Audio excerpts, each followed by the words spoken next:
Between 2008 and 2009, the then Cardinal Jorge Mario Bergoglio received a list drafted by an archbishop with the name of more than 100 people killed for their faith in Argentina in the 1970s.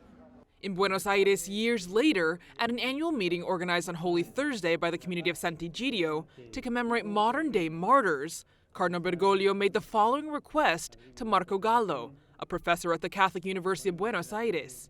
In one of these ceremonies, he gave me a letter with a list. He told me perhaps it would be good if you work with the community of Sant'Egidio and further develop this work. The fruit of this research was the book In the Eye of the Storm.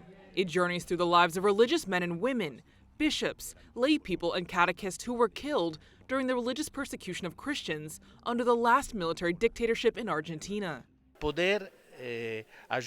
To help people know the story of these people who, in a time of great political polarization, courageously lived a life dedicated to the gospel, giving their lives in search of a unity that seemed impossible due to the political tension in the country.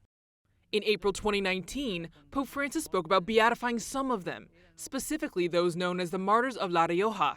Enrique Angelelli, vescovo diocesano, Carlos de Dios Murias, francescano conventuale, Gabriel Longueville, sacerdote fidei donum, e Wenceslao Pedernera, catechista, padre di famiglia.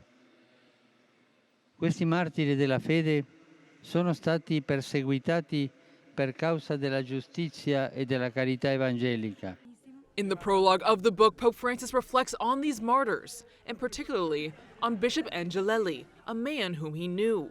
The Pope describes him as a man in love with his people and recalls his visit with the bishop in 1973. He recounts the affection with which Bishop Angelelli treated the elderly, the poor, and the sick. Father Arrupe, a great visionary, and the provincial Father Bergoglio went to visit Angelelli at a very difficult time because the landowners had organized a stoning. That is to say, they were throwing stones at poor Bishop Angelelli. They were saying, "You are a communist, you are a revolutionary, you should not be here." Bergoglio was impressed by the figure of Angelelli, his love for the poor, his love for communion. The Italian version of this book was presented at the Vatican Film Library with the author present. As the Pope wrote in the prologue, the book's goal is to, quote, know and understand holiness through history, which opens a window not only to Argentina, but also to a world of witnesses to the faith who continue to shed their blood.